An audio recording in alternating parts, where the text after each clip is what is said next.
Halo anak-anak kelas 8. Ya, salam sejahtera buat kita semua.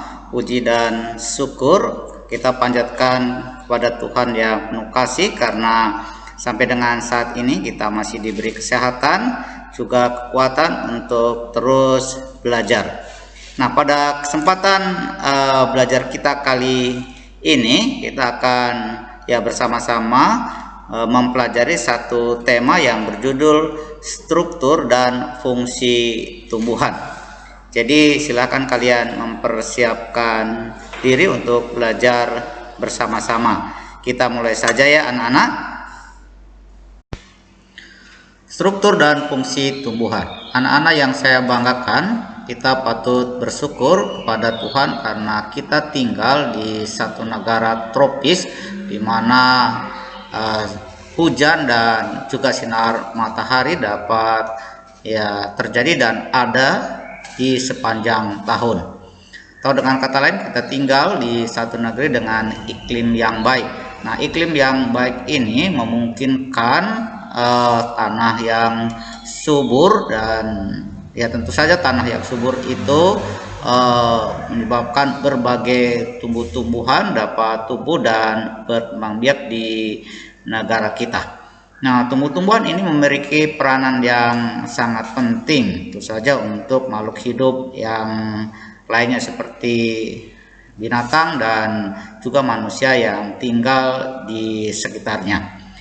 Satu contoh, padi merupakan tumbuh-tumbuhan atau salah satu jenis tumbuhan yang tumbuh dengan subur di Indonesia, di mana padi merupakan sumber makanan utama bagi masyarakat Indonesia. Nah, selain padi juga ada berbagai tumbuhan biji-bijian yang lain yang menjadi sumber makanan dan juga sayur-sayuran yang semuanya itu tentu saja memiliki peran tersendiri bagi kehidupan manusia. Nah, beragamnya tumbuh-tumbuhan yang juga ada tentu saja sangat mendukung bertumbuh dan berkembang biaknya makhluk hidup yang lain. Berbagai hewan dapat tumbuh dan berkembang biak di Indonesia. Anak-anak yang saya kasihi, sebenarnya apa yang hendak diharapkan dari belajar struktur dan fungsi tumbuhan ini? Ada dua kompetensi dasar yang harus kalian kuasai setelah kalian mempelajari tentang struktur dan fungsi tumbuhan ini. Yang pertama berkaitan dengan ranah pengetahuan. Diharapkan kalian nantinya mampu menganalisis keterkaitan struktur jaringan tumbuhan dan fungsinya serta teknologi yang terinspirasi oleh struktur tumbuhan. Dan yang kedua berkaitan dengan ranah keterampilan. Diharapkan kalian memiliki kompetensi mampu menyajikan karya dari hasil penelusuran berbagai sumber informasi tentang teknologi yang terinspirasi dari hasil pengamatan struktur tumbuhan. Nah, seperti sudah kalian pelajari sebelumnya bahwa makhluk hidup itu digolong-golongkan, setidaknya ada 5 penggolongan besar, yakni yang disebut sebagai kingdom. Ada kingdom Protista, kemudian kingdom Monera, kemudian kingdom Fungi, kingdom Plantae atau tumbuh-tumbuhan, dan kingdom Animalia. Nah, dan pada kesempatan ini kita hanya akan membicarakan satu kingdom saja, yakni tumbuh-tumbuhan. Nah, kingdom Plantae atau tumbuh-tumbuhan itu dibedakan jadi dua bagian besar. Ada tumbuh-tumbuhan tidak berpembuluh yang disebut Talophyta dan tumbuhan berpembuluh atau Thrasophyta. Kemudian tumbuhan tidak berpembuluh meliputi berbagai tumbuhan lumut atau Bryophyta. Sementara untuk tumbuhan berpembuluh itu dibedakan menjadi dua, ada tumbuhan paku Pteridophyta dan tumbuhan berbiji Spermatophyta. Nah, untuk tumbuhan berbiji masih dibedakan menjadi dua, ada tumbuhan berbiji terbuka Gymnospermae dan tumbuhan berbiji tertutup Angiospermae. Kalian juga sudah belajar bahwa makhluk hidup itu tersusun dari sel. Sel-sel yang jumlahnya sangat banyak, sejumlah sel yang memiliki fungsi dan bentuk yang sama itu membentuk jaringan, ya sejumlah jaringan itu membentuk organ, dan sejumlah organ membentuk sistem organ, dan sistem organ membentuk satu organisme.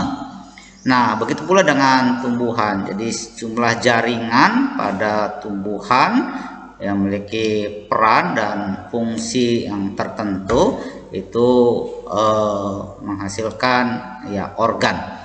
Nah, organ pada tumbuhan itu dibedakan menjadi dua, ada organ vegetatif dan ada organ generatif. Ya, secara umum demikian. Jadi secara umum organ penyusun tumbuhan berpembuluh terutama ya itu dikelompokkan jadi organ vegetatif dan ya organ generatif. Apakah itu organ vegetatif? Nah, organ vegetatif merupakan organ tumbuhan yang berfungsi untuk mendukung ya pertumbuhan dan perkembangan tumbuhan, terutama berguna untuk ya penyerapan. Katakan demikian ya, pengolahan, pengangkutan dan penimbunan zat makanan. Sementara organ vegetatif, tumbuhan berpembuluh di atas akar, batang, daun. Nah, sementara organ dari generatif ya merupakan organ pembuluh yang berfungsi dalam proses perkembangbiakan secara generatif atau secara seksual yang didahului dengan proses ya perkawinan. Nah, itulah karena ya tumbuh-tumbuhan yang ya telah kita pelajari, dan sekarang kita akan lihat secara ya lebih spesifik apakah peran tumbuhan bagi ya alam sekitar kita ini. Nah, ada setidaknya 6 ya peranan penting dari tumbuhan yang ada di alam sekitar ini.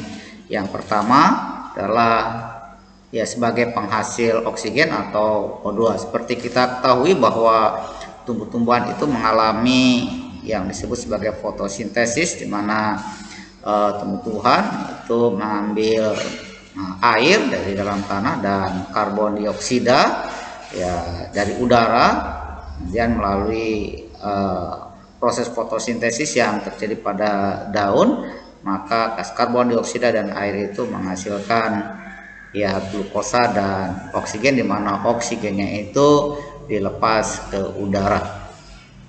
Kemudian yang kedua, peran tumbuhan itu tentu saja menyerap gas karbon dioksida. Ya, jadi semakin banyak tumbuh-tumbuhan yang ada di permukaan bumi, maka gas karbon dioksida yang dihasilkan dari hasil aktivitas kehidupan manusia bisa diserap oleh tumbuhan, sehingga ya oksigen yang ada di udara ya kandungannya bisa relatif stabil.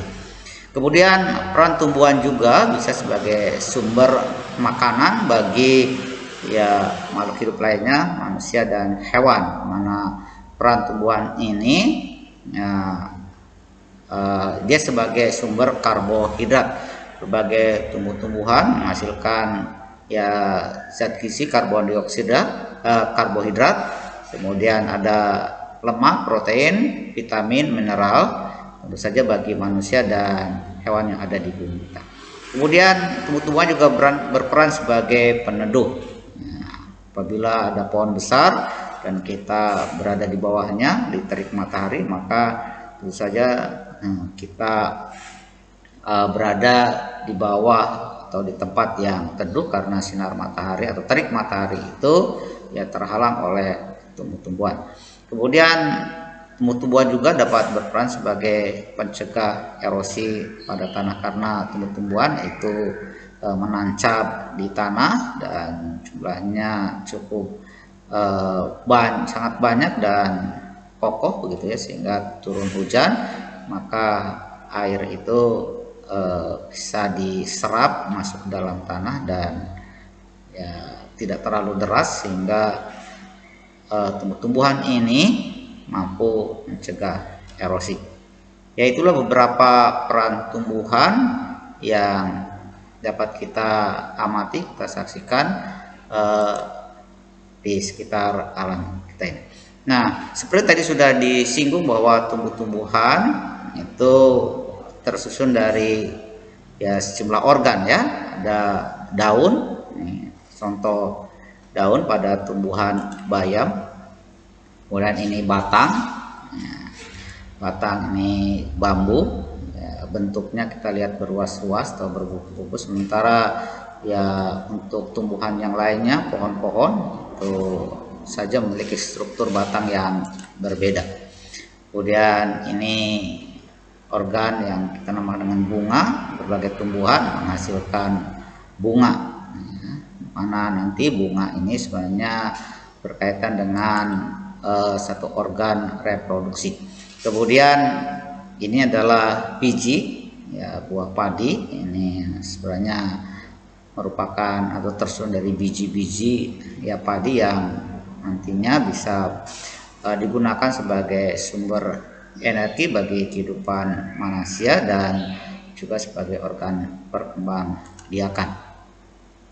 Kemudian ini ya akar, ya, akar saksikan di sini ada banyak dan biasanya berada di dalam tanah, ya, untuk ya mencari air dan suplai mineral untuk aktivitas atau metabolisme pada tumbuhan. Nah, itulah organ-organ yang secara umum pada tumbuhan berpembuluh. Ada daun, ada batang, ada bunga, dan ada biji, kemudian ya ada akar. Nah, yang pertama kita akan lihat struktur dan fungsi akar. Apakah struktur fungsi dari akar? Akar memiliki fungsi yang pertama menopang tanaman. Ya, seperti kita ketahui bahwa tumbuh-tumbuhan bisa tumbuh, kemudian mungkin bercabang-cabang dan menjadi besar. Jika akarnya tidak kokoh di dalam tanah, maka dapat saja tumbuhan atau pohon itu akan tumbang. Tapi jika akarnya kokoh dan kuat, maka batang dan daun yang ada di atasnya akan tertopang dengan kokoh. Yang kedua, akar juga berfungsi sebagai organ penyerap air dan unsur hara dari dalam tanah. Nah, air dan unsur hara memiliki peran penting bagi tumbuhan dan perkembangan tumbuh-tumbuhan. Kemudian akar juga dapat berfungsi sebagai menyimpan cadangan makanan. Sejumlah tumbuhan itu akarnya merupakan tempat untuk menyimpan cadangan makanan. Kemudian akar juga dapat berperan melakukan respirasi atau pernapasan untuk tempat-tempat tertentu yang di mana akarnya tidak bisa melakukan respirasi karena kurangnya oksigen di dalam tanah atau di bawah air, maka akar ini akan menjulur ke udara sebagai cara untuk melakukan respirasi. Kemudian penting dalam proses fotosintesis, jadi akar-akar yang ya keluar dari atas permukaan tanah juga jika terkena sinar matahari turut juga melakukan proses fotosintesis. Kemudian yang keenam ada gerak tanaman. Jadi tanaman atau akar tanaman biasanya itu bergerak mencari sumber air. Ya. Jadi akar ini ya bergerak mengarah pada sumber air, dimana sumber air memiliki peran penting dalam metabolisme dari tumbuhan itu sendiri. Ya, kemudian melakukan reproduksi. Jadi akar juga bisa merupakan ya organ yang bisa menjadi tempat pertumbuhan atau reproduksi ya, bagi tumbuhan itu sendiri. Jadi untuk menghasilkan tumbuhan yang baru, akar itu dapat ya menghasilkan ya individu baru. Nah, ini ya singkong merupakan salah satu contoh tumbuhan yang akarnya nanti ya berperan sebagai penyimpan cadangan makanan. Nah, ini tumbuhan bakau, ini akar-akarnya yang ya menjulur jauh, membuat pohon bakau menjadi sangat kuat walaupun terhempas oleh atau dihempas oleh gelombang laut misalnya. Ya, pohon itu tetap kokoh karena memiliki akar yang ya kokoh gitu ya. untuk menopang ya batang dan daun yang ada di atasnya. Kemudian ya akar-akar dari bako juga dia ada yang menjulur ke atas permukaan air yang ya berfungsi tadi untuk membantu respirasi. Ya, kemudian ini akar bentuknya seperti ini yang disebut sebagai akar tunggang. Ya, tentu saja akar-akar ini ya berada di dalam tanah yang ya berfungsi mencari air gitu ya untuk ya metabolisme tumbuhan. Dan biasanya akar tunggang yang menancap ke bawah itu untuk memperkokoh sehingga ya tumbuhan atau pohon tidak mudah tumbang. Kemudian ada jenis akar yang lain, misalnya ini jenis tumbuhan yang disebut akar wangi, mana akarnya merupakan akar serabut. Akar serabut tetapi jumlahnya sangat banyak, menjulur ke segala arah saja ya, sehingga walaupun akar wangi ini memiliki rumpun yang banyak, maka ini bisa ditopang dengan kokoh karena akar yang merupakan akar serabut yang jumlahnya banyak. Kemudian ini satu ya bentuk akar yang lain. Ini tumbuhan bayam. Ya, ini akarnya ya berwarna putih, kemudian ada akar tunggang di sekitarnya, ada ya akar-akar yang kecil-kecil yang lainnya yang tentu saja berfungsi untuk mencari ya air dan mineral dari dalam tanah. Ini tanaman kangkung ya, ini untuk akarnya warna putih dan merupakan akar tunggang dan akar-akar lainnya tentunya. Nah, akar juga yang bisa mengalami perubahan di mana akar ini bisa berperan untuk menyimpan ya cadangan makanan. Ini ada ya wortel, akarnya ya mengalami perubahan fungsi menjadi tempat ya tertimbunnya cadangan makanan. Ya, ini kita lihat di dalamnya bentuknya seperti ini, tentu saja kalian sudah tahu ya tanaman wortel. Kemudian ini ada ketela rambat, ini akarnya itu dia berubah menjadi besar karena ya ini berarti menyimpan cadangan makanan.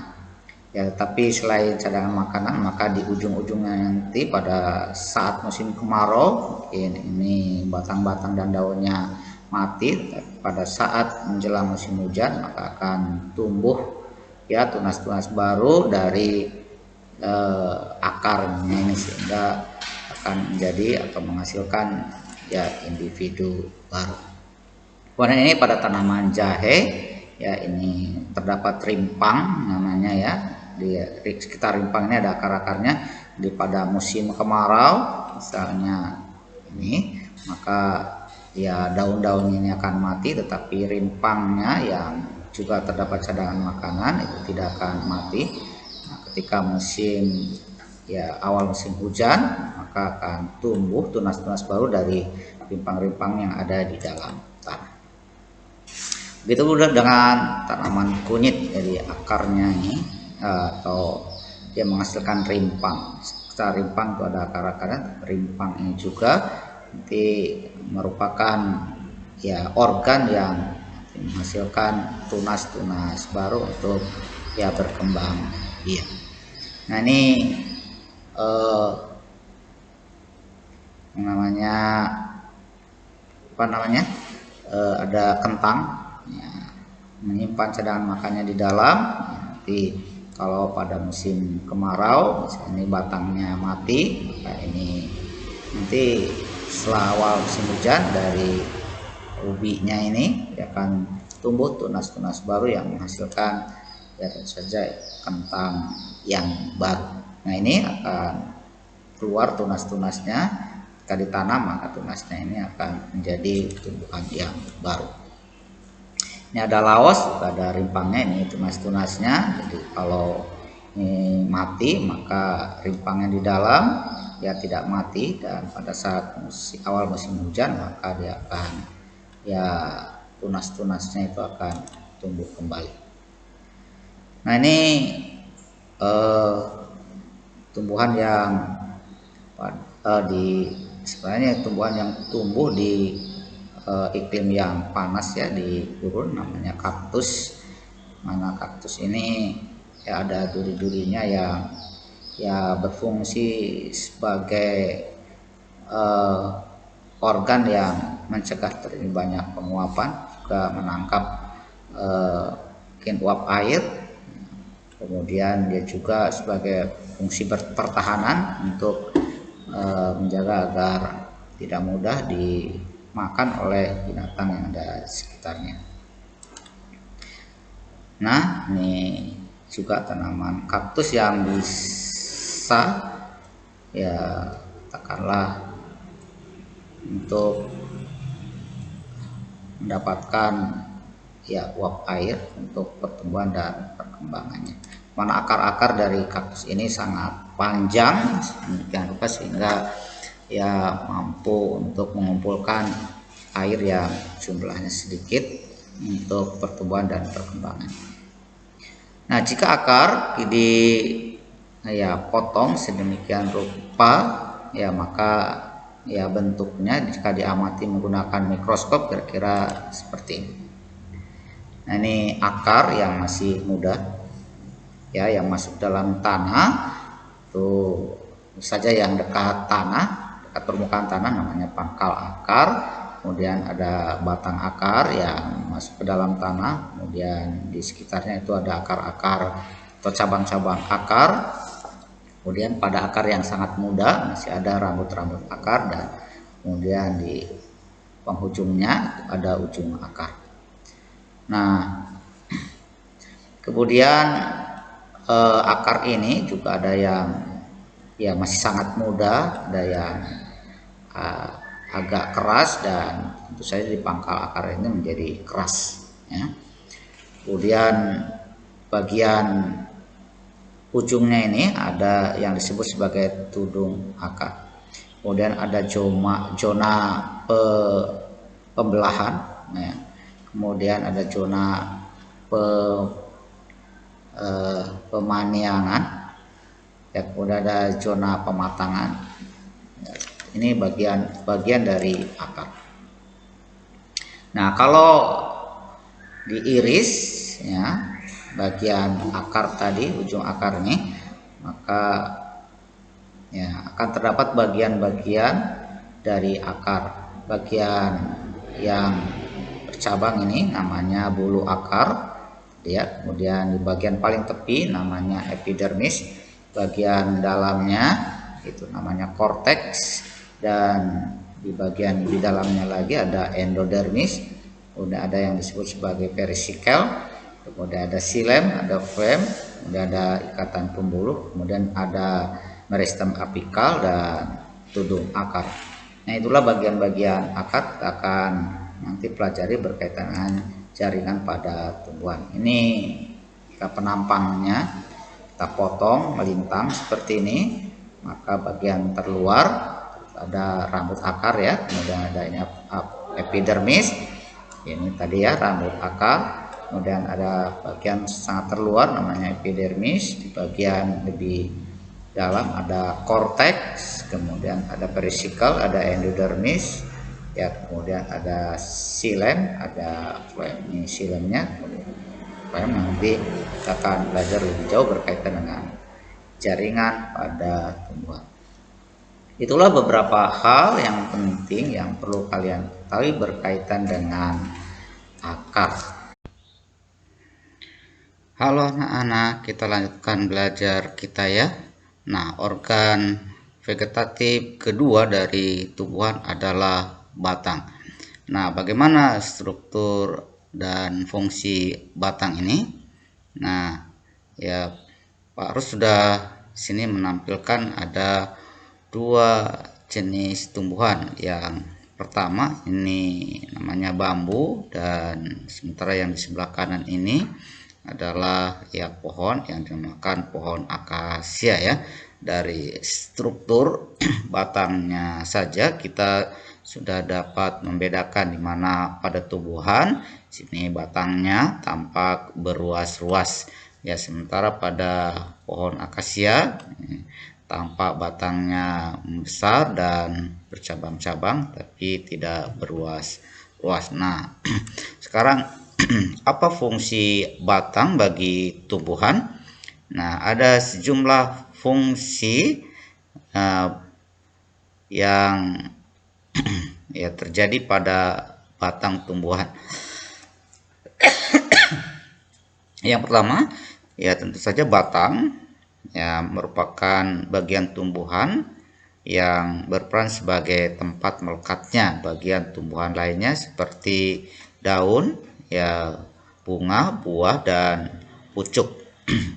Kemudian yang kedua, batang juga berfungsi sebagai penopang tumbuhan ya sehingga ya membuat tumbuhan tetap bisa berdiri tegak dengan kokoh ya walaupun ya pohon-pohon atau tumbuh-tumbuhan yang besar menjulang tinggi dihempas oleh angin kencang, tapi karena batangnya kokoh maka ya tumbuh-tumbuhan itu atau pohon-pohon itu dapat berdiri dengan kokoh.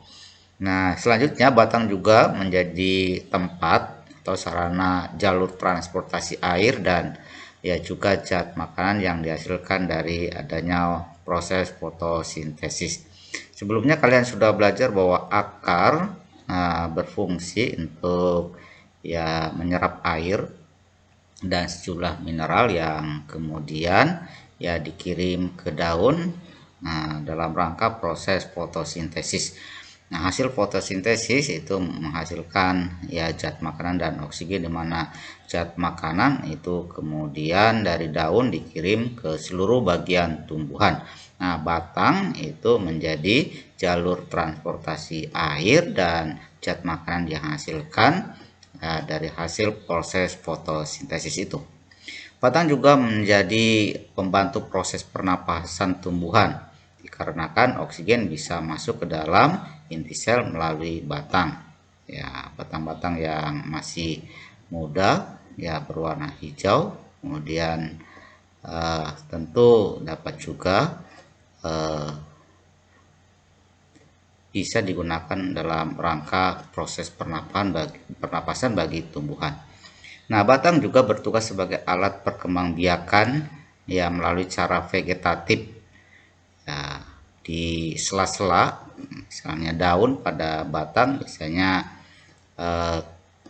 tumbuh bakal atau terdapat bakal ya tunas gitu ya. Jadi seperti pada misalnya batang singkong itu di bagian-bagian tertentu di bekas apa namanya tangkai daunnya, di situ sebenarnya terdapat bakal tunas yang apabila dipotong kemudian ditancapkan ke dalam tanah jika cukup air maka ya dari sela-selanya itu sela-sela batang itu akan keluar tunas baru. Jadi batang juga dapat sebagai alat perkembang biakan.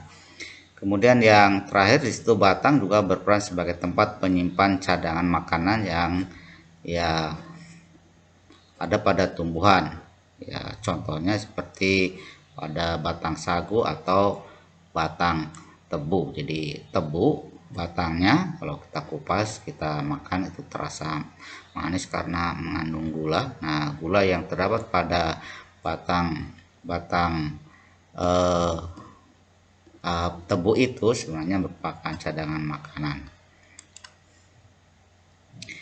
Nah, ini fungsi batang contohnya pada ya pohon jeruk, kemana situ batangnya tentu saja menopang ya daun-daun dan juga buah-buah yang jumlahnya cukup banyak ya, sehingga walaupun di situ terdapat buah jeruk yang ya cukup lebat tapi ya pohonnya tetap ya kokoh berdiri. Kemudian ini contoh bahwa batang juga dapat sebagai ya alat perkembangbiakan. Jadi pada ya tumbuhan-tumbuhan tertentu ketika batangnya ini ditanam ya maka di sela-sela batang itu akan tumbuh individu atau tunas baru. Begitu pula pada tanaman singkong, ketika batang singkong itu ditancapkan di tanah, maka dari satu titik atau bagian-bagian tertentunya ini ya maka akan tumbuh ya tunas baru sehingga singkong ini menjadi ya individu baru. Nah, jika kita lihat ya struktur penampang batangnya apabila ya batang yang masih muda, misalnya kita iris melintang, maka kira-kira tampilannya akan seperti ini ya. Ini adalah struktur batang ya untuk tumbuhan dikotil atau tumbuhan yang bijinya merupakan biji belah. Ya, strukturnya seperti ini, ada xilem, ada phloem, ada cambium, ada cortex, dan bagian terluar namanya epidermis. Kemudian pada penampang batang tumbuhan monokotil nih, ada xilem dan phloem ini ya tersebar di seluruh bagian ya. Dan ini ada jaringan dasar, kemudian epidermis. Ya, kita bisa lihat nih, perbedaan struktur penampang batang untuk tumbuhan dikotil dan monokotil. Ini penampang batang tumbuhan dikotil ya, strukturnya seperti ini. Bagian terluar itu ada namanya lapisan tipis yang disebut sebagai epidermis.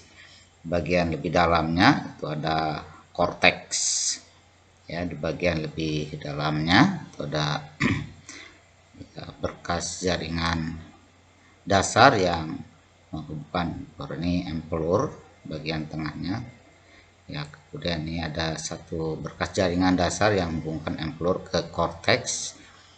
Kemudian ada bagian lain yang namanya sklerenkim. Nanti kita akan belajar lebih jauh tentang jaringan-jaringan pada tumbuhan. Ini ada berkas pembuluh, kemudian ada xilem, kemudian ada phloem. Ini adalah struktur batang, penampang batang pada tumbuhan dikotil. Nah, ini bagian lain dari penampang batang yang tentu saja batang yang relatif muda ya. Bagian terluar namanya epidermis, kemudian di bagian dalamnya ada jaringan kolenkim, kemudian jaringan parenkim, ada endodermis, ada sklerenkim, kemudian ini ada cambium intervaskuler. Jadi cambium ini adalah ya bagian batang yang membuat batang itu menjadi ya membesar. Kemudian ada phloem, ada empelur ya, kemudian ada jari-jari empelur, kemudian ada yang disebut sebagai perisikal. Ini adalah bagian-bagian dari penampang batang terutama untuk ya tumbuhan dikotil. Sementara untuk penampang batang monokotil kita lihat perbedaannya di mana phloem dan xilemnya itu menyebar di seluruh bagian, dan bagian terluar ini ada epidermis. Sementara di sini yang ya tampak coklatan ini namanya jaringan dasar atau parenkim. Kemudian ada ikatan pembuluh. Itu penampang dari tumbuhan monokotil. Nah, ini adalah salah satu contoh penampang batang pada tumbuhan dikotil. Ini adalah kayu jati ya, yang tentu saja umurnya sudah bertahun-tahun ya. Ketika tumbuhan terutama ya tumbuhan dikotil yang batangnya bisa besar, maka ya pada bagian dalam akan mengalami perubahan yang berwarna kecoklatan. Ya, mengapa demikian? Karena pada tumbuhan dikotil itu ada yang namanya cambium, di mana pada cambium itu terjadi proses pembelahan ya, sehingga batangnya menjadi membesar. Nah, proses pembesarannya itu terjadi ya sepanjang tahun. Ya, kita lihat ada ya di sini bentuk lingkaran-lingkaran, dan lingkaran-lingkaran itu ya menyatakan ya kira-kira berapa tahun dari ya batang ya pohon ini, karena pada saat musim hujan maka ya tumbuhan akan aktif terus membelah sel-selnya sehingga menjadi besar. Sementara pada musim kemarau di mana sangat sedikit air, maka ya proses pertumbuhannya melambat sehingga ya akan terjadi seperti lingkaran-lingkaran yang disebut sebagai lingkaran tahun. Kemudian ini adalah satu contoh tebu, merupakan ya tumbuhan yang batangnya dapat berfungsi sebagai cadangan makanan. Jadi tampak beruas-ruas, di antara ruasnya ini sebenarnya ada tunas yang bisa menjadi individu baru. Nah, kalau dibiarkan batang tebu itu akan semakin tinggi begitu ya. Kemudian nanti ada berbunga. Nah, ketika batang cukup tinggi maka bobotnya menjadi besar sehingga batangnya ini bisa merunduk sedemikian rupa ya mengenai tanah. Nah, pada bagian yang mengenai tanah ini nanti dari sela-sela ketiaknya ini akan tumbuh individu baru sehingga tumbuhan tebu dapat berkembang biak. Nah, ya itulah anak-anak berkaitan dengan struktur dan fungsi batang. Kita lanjutkan ya. Nah, organ vegetatif yang ketiga dari tumbuhan adalah daun. Nah, bagaimana struktur dan fungsi daun? Ini kita saksikan bersama-sama. Ya, ada dua jenis daun. Ya, yang pertama ini padi. Kita lihat daunnya. Ini menunjukkan daun ya, struktur daun ya tumbuhan monokotil. Sementara ini ada ya sirih ya. Ini adalah contoh dari daun tumbuhan dikotil. Kita bisa lihat ya perbedaannya anak-anak ya. Nah, apa fungsi daun? Nah, daun memiliki fungsi ya, sebagai tempat fotosintesis. Kemudian daun juga dapat merupakan sebagai tempat transpirasi. Kemudian ada sebagai dia melakukan aktivitas yang disebut gutasi. Kemudian membantu tanaman untuk bernapas, respirasi. Kemudian daun juga bisa ya sebagai tempat penyimpanan dan juga pertahanan. Akan lihat satu persatu. Daun berfungsi sebagai fotosintesis. Seperti yang ya sudah disampaikan sebelumnya bahwa tumbuhan adalah satu makhluk hidup yang mampu menghasilkan makanan sendiri karena dia melakukan yang disebut sebagai fotosintesis. Jadi tumbuhan itu menyerap air ya, dari dalam tanah melalui akar, batang, kemudian ke daun. Ya, sementara daun juga menangkap karbon dioksida atau CO2. Nah, air dan karbon dioksida ini pada bagian daun yang disebut dengan kloroplast melalui bantuan cahaya matahari menghasilkan ya oksigen dan glukosa. Mana glukosa itu sebagai sumber energi bagi tumbuhan itu sendiri, sementara oksigennya dilepas ke udara. Nah, tapi tumbuhan juga selain melakukan fotosintesis, dia juga tentu melakukan respirasi karena untuk aktivitas atau metabolisme pada tumbuhan tentu saja diperlukan energi atau dibutuhkan sumber energi. Mana pada saat terjadi respirasi, maka glukosa yang dihasilkan dari proses fotosintesis kemudian bereaksi secara kimia yaitu dengan oksigen, maka kembali menghasilkan CO2 dan energi ya. Kemudian CO2 ini gas yang dilepaskan, kemudian ini energi. Nah, energi ini bisa digunakan dalam proses tentu saja pembelahan sel ya, baik pada seluruh bagian tumbuhan sehingga tumbuhan menjadi lebih besar dan juga mampu menghasilkan ya katakanlah biji yang nantinya sebagai cikal bakal sebagai individu baru. Kemudian tumbuhan juga atau daun juga melakukan yang disebut dengan transpirasi. Ya, transpirasi adalah hilangnya air dalam bentuk gas ya dari daun ke udara. Ya, kita tahu bahwa apabila kita potong itu batang ya tumbuh-tumbuhan dan kita diamkan, maka tumbuhan itu akan layu. Layu artinya bahwa kadar air di dalam tumbuhan itu berkurang.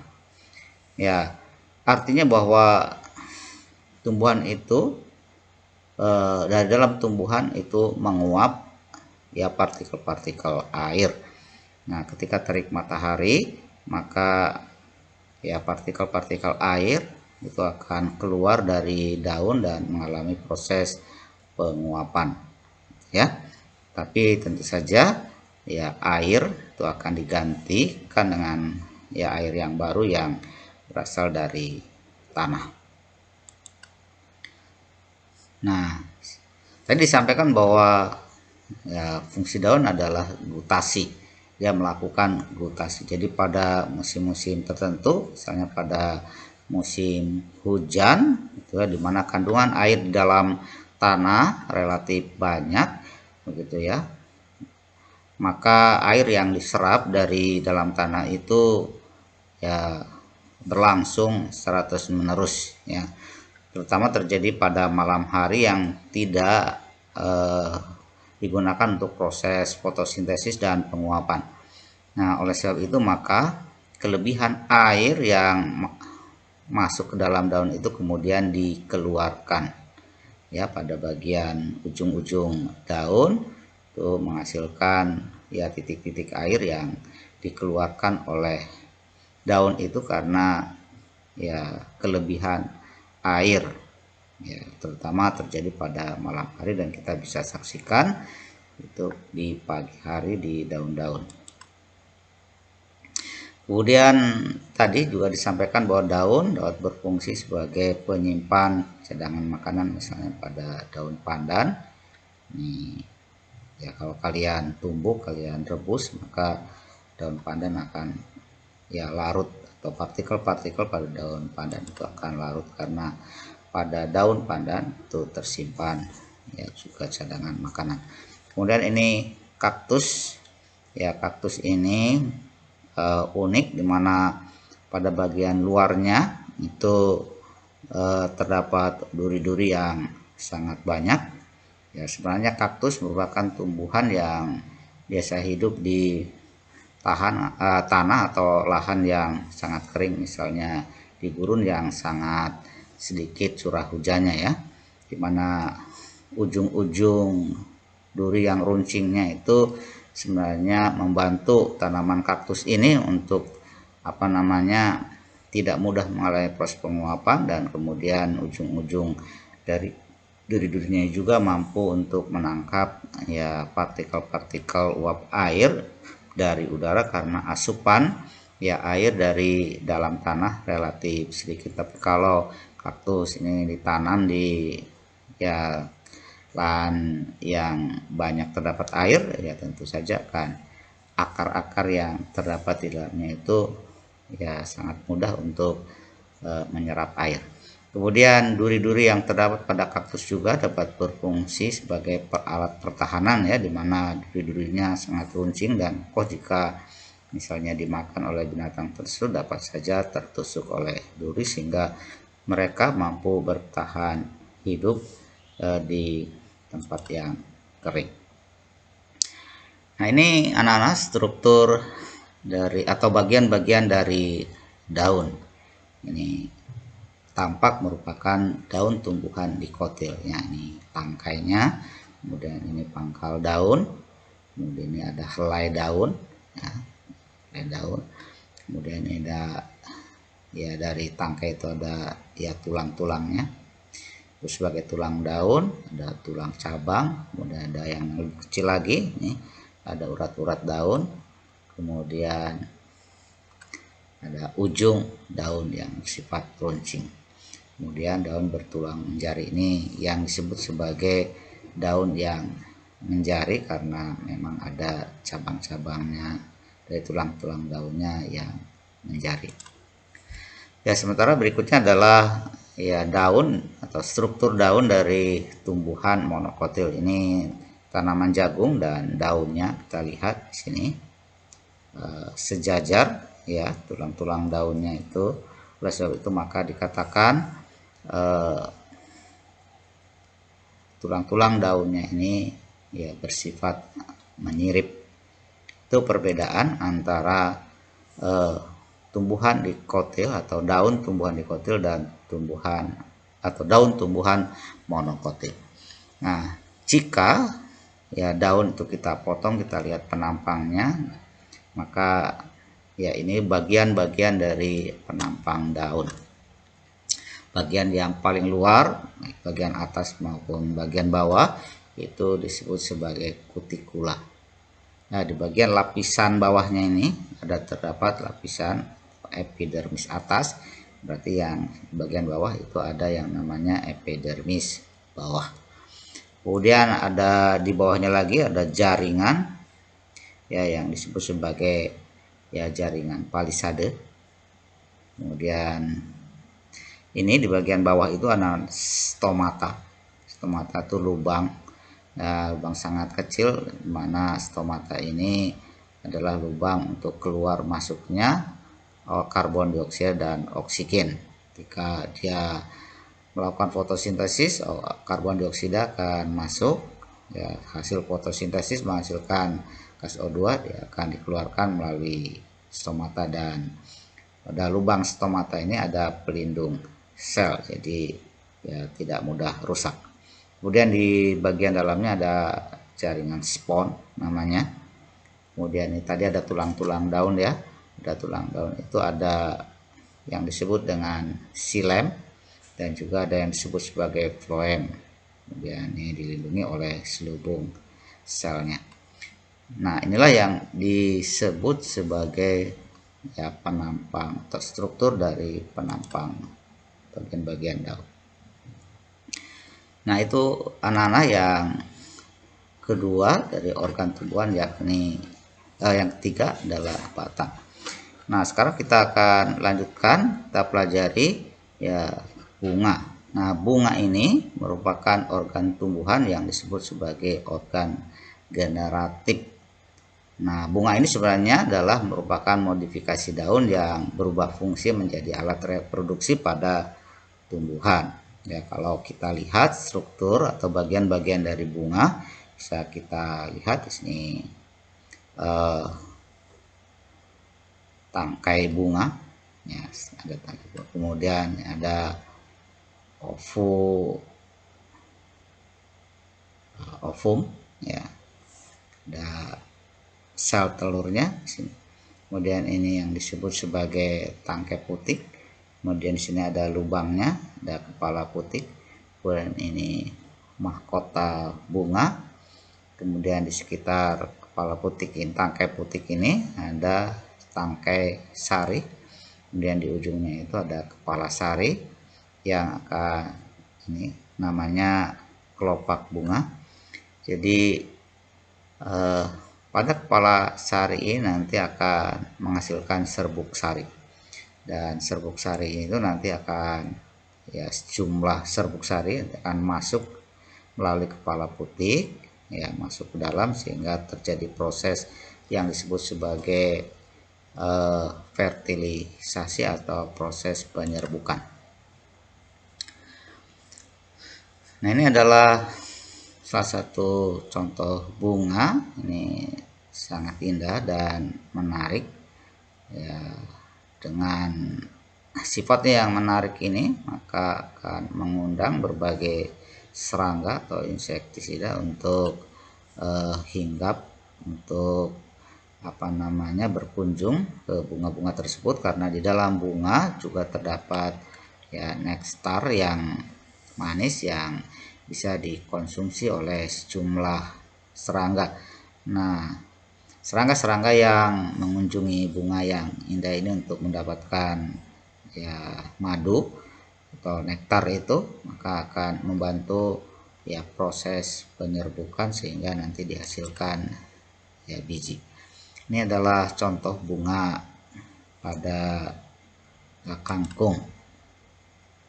Nah, ini tadi ya setelah proses penyerbukan akan menghasilkan buah. Dalamnya ini ada biji, dan inilah biji pada ya tumbuhan ya pacar, bunga pacar. Dan ini bijinya, dan biji ini nanti merupakan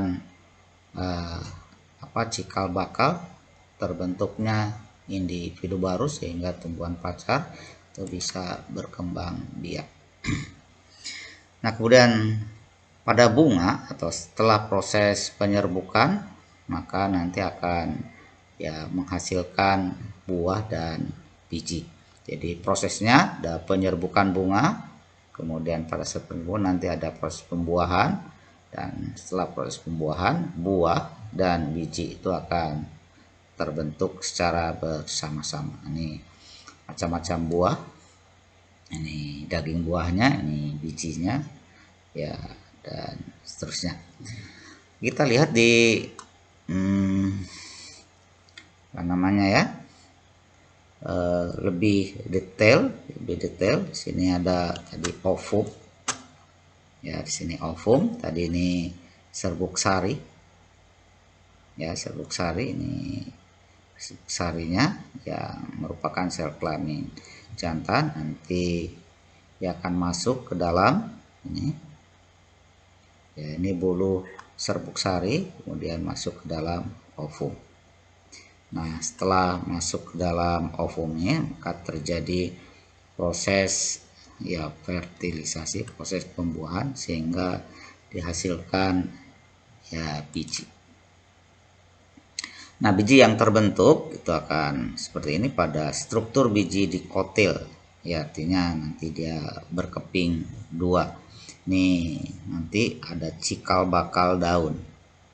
Kalau kalian belah ya biji dari tumbuhan dikotil gitu ya, maka kita akan melihat ada cikal bakal daun. Kemudian ini ada selaputnya, kemudian ini ada radikula ya, ini itu saja pembungkusnya ini, dan biasanya kokoh, lihat. Kemudian ada plumula, namanya plumula di sini. Kemudian ada kotiledon ya, kotiledon itu sebagai ya tentu saja makanan ya sebelum ya daun atau tumbuhan itu ya menjadi ya cukup kuat untuk mendapatkan makanan dari dalam tanah. Sementara ini adalah struktur biji ya monokotil ya, prinsipnya sama. Di sini akan ada plumula, kemudian ada koleorhiza, ini bakal akar, ini yang ke atas, nanti ini yang ke bawah. Nah, ini adalah struktur dari ya bijinya. Sementara secara keseluruhan dari buah ini meliputi bagian-bagian, ada tentu saja ujung buah, kemudian ada kulit buah, ada daging buah, kemudian ada rangga biji, kemudian ini ada bijinya. Jadi kalau misalnya ini buah apel ya, dibiarkan matang di dalam pohonnya atau di pohonnya, maka kemudian setelah waktu tertentu, maka buah ini akan jatuh dari pohonnya dan masuk ke tanah atau berada di permukaan tanah. Kemudian buah ini akan membusuk ya, membusuk, melapuk. Tetapi buah yang melapuk itu sebenarnya menjadi sumber makanan, sumber gizi bagi biji nanti yang akan tumbuh. Jadi buahnya ini sebenarnya membuat tanah atau lahan menjadi gembur dan subur, sehingga jadi ideal untuk biji bisa tumbuh di sekitarnya. Ini ya buah dari bayam, ini buah kangkung, nah, dan ini ada biji kangkung, ya, dimana kangkung merupakan tumbuhan dikotil. Ya, itulah ya anak-anak ya berkaitan dengan ya sejumlah organ yang terdapat pada tumbuhan, baik organ vegetatif maupun organ generatif.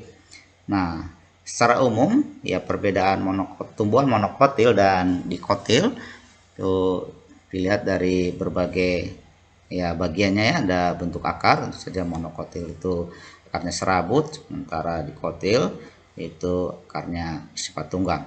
Kemudian pola tulang daun ya melengkung atau sejajar, sementara pada dikotil itu menjari.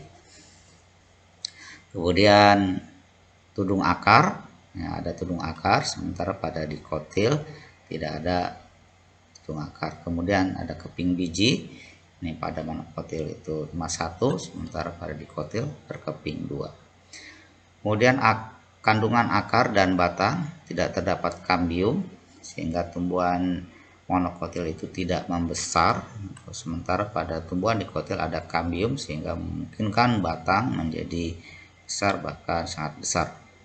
Kemudian ada kelopak bunganya, mana monokotil itu kelipatan 3, sementara pada dikotil itu bisa kelipatan 4 atau kelipatan 5. Kemudian pelindung akar itu ditemukan pada monokotil, sementara pada tumbuhan dikotil tidak ada pelindung akar.